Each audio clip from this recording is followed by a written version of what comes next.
গাড়িতে একটা পার্ট থাকে যার নাম হ্যান্ড ব্রেক বা পার্কিং ব্রেক বা এমার্জেন্সি ব্রেক। এই যে এবার এটার কাজ কি?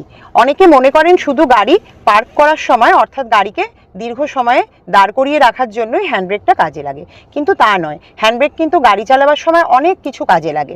তো চলুন আজকে সেগুলোই জেনে নিই হ্যান্ডব্রেক কী কী কাজে লাগে। তার আগে দেখাই হ্যান্ডব্রেককে কিভাবে আপনি অন করবেন আর কিভাবে অফ করবেন, অর্থাৎ এনগেজ বা ডিসএনগেজ কিভাবে করবেন। দেখুন হ্যান্ডব্রেকটা এখন অফ পজিশনে আছে, অর্থাৎ ডিসএনগেজড আছে। এটাকে যদি আমাকে অন করতে হয় তাহলে এটাকে সিম্পলি আমি ধরে ওপর দিকে টানবো। একটা ক্লিক হলো, দুটো ক্লিক হলো, এই তিনটে ক্লিক হলো। আমারকে পুরো এনগেজ হয় তিনটে ক্লিক হলে। কারো কারো গাড়িতে হয়তো 4টে বা 5টা ক্লিকও হতে পারে, সেটা তারা দেখে নেবেন ইউজার ম্যানুয়াল ফলো করে যে হ্যান্ডব্রেকে কটা ক্লিক হলে ফুললি এনগেজড হবে। এবারে দেখুন ডিসএনগেজ করার প্রসেসটা বলছি। ডিসএনগেজ করার সময় কিন্তু এই যে ওপরে বাটনটা থাকে এটাকে পুশ করতে হবে। এটাকে পুশ করুন এবং তারপরে এটাকে সিম্পলি এইভাবে ঠেকিয়ে দিন একদম এর ফ্লোরের সঙ্গে, তাহলেই এটা ডিসএনগেজড হয়ে যাবে। হ্যান্ডব্রেকটা এইভাবে ইউজ করতে হয়। আর হ্যান্ডব্রেক কিভাবে কাজ করে সেটা এবার বলি। হ্যান্ডব্রেক কাজ করে ইলেকট্রনিক বা কেবল সিস্টেমের মাধ্যমে পেছনের চাকাকে লক করে রাখে। যেমন ফুট ব্রেক যেমন হাইড্রোলিক সিস্টেমের মাধ্যমে কাজ করে, হ্যান্ডব্রেক কিন্তু কেবল সিস্টেমের মাধ্যমে কাজ করে। সুতরাং ইঞ্জিন বন্ধ থাকলেও হ্যান্ডব্রেক তার কাজ করে, অর্থাৎ পেছনের চাকাকে লক করে রাখতে পারে। সেই জন্য গাড়ি পার্কিংয়ে থাকার সময়, মানে পার্ক করে রাখার সময়, কোথাও থামিয়ে রাখার সময় হ্যান্ডব্রেকটা অত্যন্ত ইউজফুল। কিন্তু শুধু সেটাই নয়, হ্যান্ডব্রেক আরও অনেক ক্ষেত্রেই আমাদের কাজে লাগে। তো আজকের ভিডিওতে আমি সেগুলোই আপনাদের দেখাবো যে হ্যান্ডব্রেক আমাদের গাড়ি থামাবার সময় বা চালাবার সময় কী কী ক্ষেত্রে কিভাবে কাজে লাগে। হ্যান্ডব্রেকের যেটা প্রথম ইউজ সেটা হচ্ছে সমতল রাস্তায় পার্কিংয়ের সময়। সমতল রাস্তায় যখন গাড়িকে পার্ক করবেন তখন কি করবেন সেটা দেখাচ্ছি। প্রথমে ফুল ক্লাচ প্রেস করলাম, ফার্স্ট গিয়ার দিয়ে দিলাম, গাড়ি এখন থেমে আছে, ফার্স্ট গিয়ার দিয়ে দিলাম, হ্যান্ডব্রেকটাকে ফুললি এনগেজ করলাম। দেখুন আমার গাড়িতে 3টে ক্লিক হয়, 3টে ক্লিক পর্যন্ত আমি ফুললি এনগেজ করলাম। এবারে ইঞ্জিনটাকে বন্ধ করে দিলাম, দিয়ে আমি ক্লাচটা ছেড়ে দিলাম। তাহলে এখানে আমার গাড়ি সেফলি দাঁড়িয়ে থাকবে। কেন আমি ফার্স্ট গিয়ার দিলাম? কারণ হ্যান্ডব্রেক তো গাড়ির পেছনের চাকাকে লক করে রেখেইছে, কিন্তু তা সত্ত্বেও একটা এক্সট্রা সেফটি হিসেবে আমি ফার্স্ট গিয়ার দিলাম, যাতে করে ইঞ্জিনের কম্প্রেশন আমার গাড়িকে সামনে বা পেছনে যেতে বাধা দেয়। এবারেতে অনেকেই প্রশ্ন করবেন হয়তো যে এক্ষেত্রে কি ফার্স্ট গিয়ারের জায়গায় অন্য কোনো গিয়ার, মানে সেকেন্ড গিয়ার বা রিভার্স গিয়ার, সেগুলো কি ইউজ করা যায় না? হ্যাঁ, সেগুলোও ইউজ করা যায়, কিন্তু ফার্স্ট গিয়ারটাই দেওয়াটাই সব থেকে প্রচলিত প্রথা। ঠিক আছে, সবাই সাধারণত ফার্স্ট গিয়ারেই রাখে। এবারে আরও প্রশ্ন আসতে পারে যে শুধু হ্যান্ডব্রেকে রেখে নিউট্রালে রাখলে কি হবে? শুধু হ্যান্ডব্রেক অন করে দিলাম এবং নিউট্রালে রাখলাম গাড়িটাকে, তাহলে কি হবে? দেখুন অনেক সময় রাস্তাকে দেখতে সমতল মনে হলেও সেটা কিন্তু হয়তো সমতল নয়, সামান্য ঢাল আছে। এবার হ্যান্ডব্রেক কিন্তু দীর্ঘদিন ধরে ইউজের ফলে অনেক সময় হতে পারে কি হ্যান্ডব্রেকের কেবলটা ঢিলে হয়ে যেতে পারে। তারপরে হ্যান্ডব্রেকের যে ব্রেক শু থাকে সেটা ক্ষয়ে গিয়ে নষ্ট হয়ে যেতে পারে, ফলে হ্যান্ডব্রেকের যে ব্রেকিং পাওয়ার সেটা কমে যেতে পারে। এবার সেটা হয়তো আপনি জানেন না যে হ্যান্ডব্রেকের ব্রেকিং পাওয়ারটা ঠিকঠাক কাজ করছে না, আপনি নিউট্রাল করে রাখলেন এবং হ্যান্ডব্রেকটা অন করে দিলেন, তারপরে আপনি গাড়ি ছেড়ে চলে গেলেন, তারপরে দেখা গেল গাড়িটা হয়তো গড়াচ্ছে, রাস্তাটা হয়তো একটু ঢালু আছে, গাড়িটা হয়তো গড়াচ্ছে। তো সেটাকে প্রিভেন্ট করার জন্যই ইঞ্জিনের কম্প্রেশনকে ইউজ করতে হবে, অর্থাৎ সমতল রাস্তায় ফার্স্ট গিয়ারে রেখে এবং হ্যান্ডব্রেক অন করে গাড়িকে পার্ক করাই সব থেকে সেফ প্রসেস। আরও একটা কারণ আছে পার্কিংয়ের সময় গিয়ারে রাখা। কারণ কি, ধরুন কোনো আপনার হ্যান্ডব্রেকটা প্রপারলি কাজ করছে না, সেটা আপনি জানেন না, বা আপনি হ্যান্ডব্রেকটা পুরোপুরি এনগেজ করলেন না।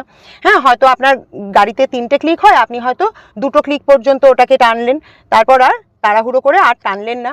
এবারে যদি নিউট্রালে থাকে, বাহ্যিক কোনো ধাক্কা লাগলে তাহলেও কিন্তু আপনার গাড়ি গড়িয়ে যেতে পারে।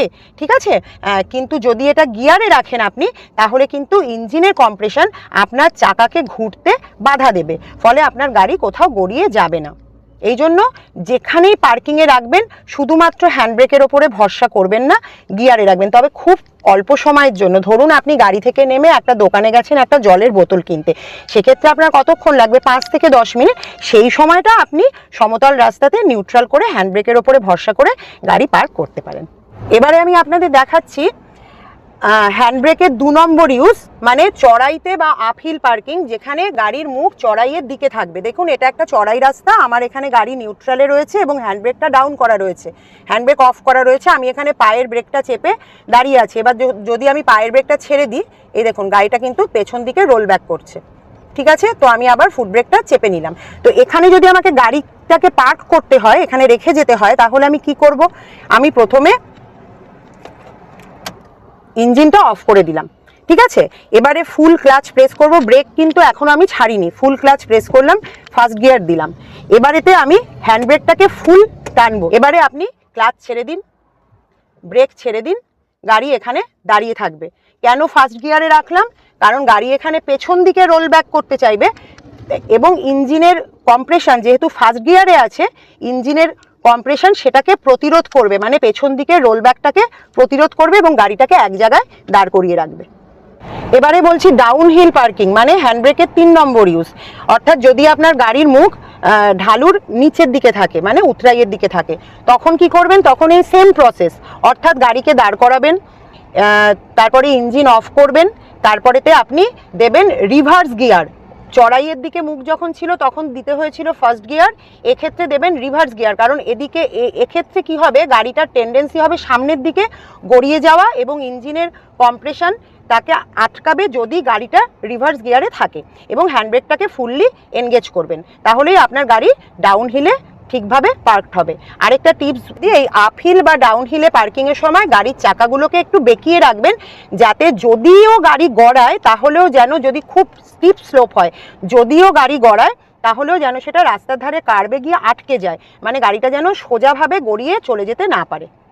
এবারে বলছি অটোমেটিক ট্রান্সমিশনের গাড়িতে কিভাবে পার্কিংয়ে এই হ্যান্ডব্রেকটাকে ইউজ করবেন।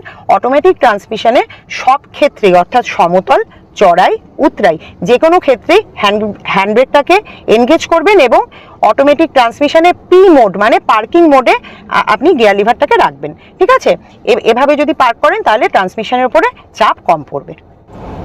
এবার হ্যান্ডব্রেকের 4 নম্বর ইউজ দেখাচ্ছি, যেটাকে বলা হয় হ্যান্ডব্রেক হিল স্টার্ট।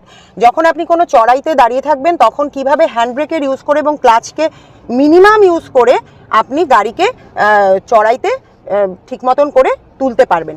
ঠিক আছে, এক্ষেত্রে কি করতে হবে?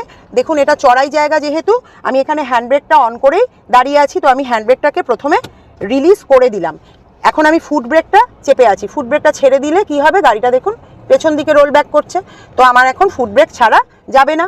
তো এখন আমি কি করব, এখানে ধরুন দাঁড়িয়ে আছি, কিভাবে দাঁড়াবো? নিউট্রালে রাখবো, হ্যান্ডব্রেক ফুললি এনগেজ করব এবং ফুট ব্রেকটা ছেড়ে দেবো, তাহলে গাড়িটা আর পেছনে গড়াবে না। এবার যদি এখান থেকে আমি স্টার্ট করতে চাই তাহলে কি করব?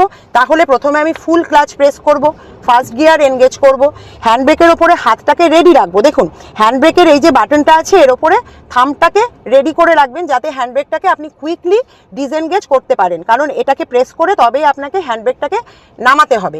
এবারে আপনি কি করবেন, ফার্স্ট গিয়ারে দিয়েছি আমি, তারপরেতে আস্তে আস্তে ক্লাচটাকে ছাড়তে ছাড়তে বাইটিং পয়েন্ট অবধি নিয়ে আসবেন। বাইটিং পয়েন্টে যেই এলো, হ্যান্ডব্রেকটাকে কুইকলি ডিসএনগেজ করলেন এবং গাড়ি এগিয়ে চলে গেল। এখানে দেখুন আমি ক্লাচের মিনিমাম ইউজ করে গাড়িকে চড়াইতে তুলতে পারলাম। এটাকেই বলা হয় হ্যান্ডব্রেক হিল স্টার্ট। তো আজকের ভিডিওটা আমি এখানেই শেষ করছি। ভালো লাগলে অবশ্যই লাইক করবেন, শেয়ার করবেন আর চ্যানেলটাকে সাবস্ক্রাইব করবেন। আবার দেখা হবে নেক্সট ভিডিওতে। টাটা।